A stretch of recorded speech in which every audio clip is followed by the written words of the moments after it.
अस्सलाम वालेकुम। आज मैं आप सभी से एक सवाल पूछना चाहती हूँ। क्या आपने कभी किसी ऐसे इंसान के बारे में सुना है जिसका पैदा होते ही लोगों ने कहा कि ये बच्चा आम बच्चों जैसा नहीं है? एक ऐसा बच्चा जिसने बचपन से ही दुनिया की मोहब्बत से ज़्यादा अल्लाह की मोहब्बत को अपना लिया। एक ऐसा बुजुर्ग जिन्होंने अपनी पूरी ज़िंदगी में ना महल बनाया, ना तख्त पर बैठे, ना दौलत जमा की, लेकिन आज भी उनका नाम हिंदुस्तान की नहीं दुनिया के कई मुल्कों में मोहब्बत और अदब के साथ लिया जाता है। आज हम बात कर रहे हैं हजरत हाजी वारिस अली शाह रहमतुल्लाहि अलैहि की, जिन्हें लोग मोहब्बत से वारिस पाक कहते हैं। लेकिन क्या आप जानते हैं उनका असल नाम क्या था?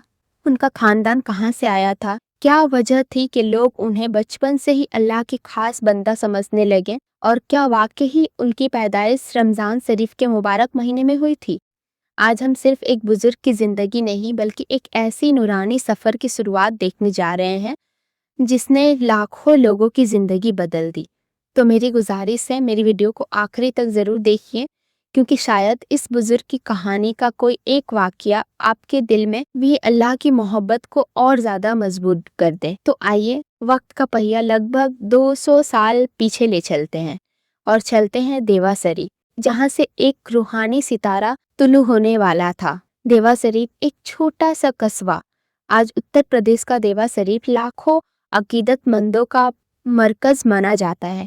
लेकिन एक जमाना था जब ये एक सादगी भरा कस्बा था। कच्ची गलियां, मिट्टी के घर, खेतों की हरियाली और अल्लाह का जिक्र करने वाले लोग। इस जमीन को अल्लाह ताला ने एक आजिम वली की पैदाइश के लिए मुंतबिक फरमाया।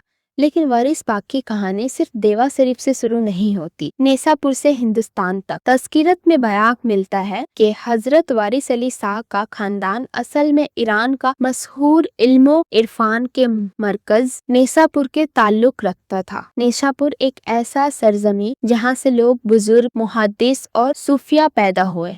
जमाना बदलता गया और अल्लाह के हुक्म से ये मुबारक खानदान हिंदुस्तान आया और आखिरकार देवा शरीफ में अदब हो गया। यहीं से इस रूहानी सिलसिले का एक नया बात शुरू हुआ। नूर से भरा घर। हजरत वारिस अली शाह रज़ियल्लाहु तआला अन्हा के वालिद हजरत सैयद कुर्बान अली शाह रहमतुल्लाहि अलैहि एक मुत्तकी, परहेजगार और अल्लाह वाले इंसान थे। उनकी जिंदगी इबादत, सादगी और खिदमत खल का नमूना थी। उनकी वालिदा हजरत करीमन बीबी रहमतुल्लाहि अलैहि बहुत नेक, सब्र करने वाली और दीन से गहरी मोहब्बत रखने वाली खातून थी। लोग कहते थे ये घर सिर्फ मिट्टी की दीवारों का नहीं बल्कि जिक्र इलाही का घर है। रमजान का मुबारक महीना, फिर वही मुबारक दिन आया जिसका इंतजार शायद तकदीर को भी था। मशहूर तस्कीरत के मुताबिक रमजान शरीफ के मुबारक महीना था। हर तरफ रोजा, तिलावत और इबादत का माहौल था। इसी नूरानी महीने में हजरत वारिस अली शाह रज़ियल्लाहु तआला अन्हा की पैदाइश हुई। घर में खुशी की लहर दौड़ गई। लोग मुबारकबाद देने आने लगे। बच्चे को देखकर बुजुर्ग दुआ देते, अल्लाह इसे दीन का खादिम बनाए। उस वक्त किसी को अंदाजा नहीं था कि ये दुआ एक दिन हकीकत बन जाएगी। बचपन से ही मुख्तलिफ। कहते हैं कुछ बच्चे अपनी शरारत से पहचाने जाते थे और कुछ अपनी सादगी से। वारिस पाक बचपन से ही बहुत पुरसुकून मिजाज थे। कम रोते,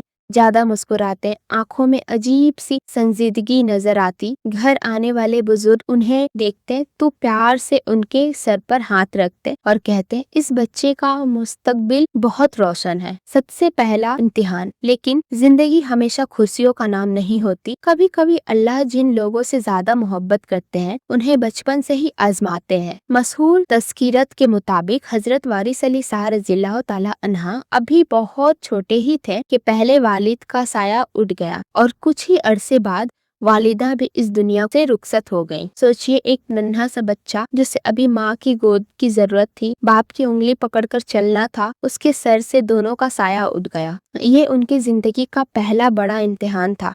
लेकिन अल्लाह जिस बंदे को अपना बनाना चाहता है उसकी तरबियत भी खुद करते हैं। अल्लाह की हिकमत। मेरे प्यारे भाइयों और बहनों, कभी कभी हम किसी मुसीबत को सिर्फ मुसीबत समझते हैं, लेकिन अल्लाह उसके पीछे अपनी कोई बड़ी हिकमत छुपा देते हैं। यतीमी। हजरत मोहम्मद सल्लल्लाहु अलैहि वसल्लम की जिंदगी में भी आई और भी बुजुर्गों की जिंदगी में भी थी। इसीलिए कभी किसी यतीम बच्चे को कमजोर मत समझिए। हो सकता है अल्लाह उसको उसके लिए ऐसी बुलंद मंजिलें ایسے لکھ چکا ہے جن کا ہم تصور بھی نہیں کر سکتے۔ اب وارث پاک کے سر سے ماں باپ کا سایہ اٹھ چکا تھا، لیکن اب ان کی پرورش کس نے کی؟ کس نے انہیں ماں کی ممتا دی؟ کیسے صرف 5 سال کی عمر میں انہوں نے قرآن کریم حفظ کر لیا؟ بچپن ہی میں لوگ ان کی سخاوت سے کیوں حیران ہو جاتے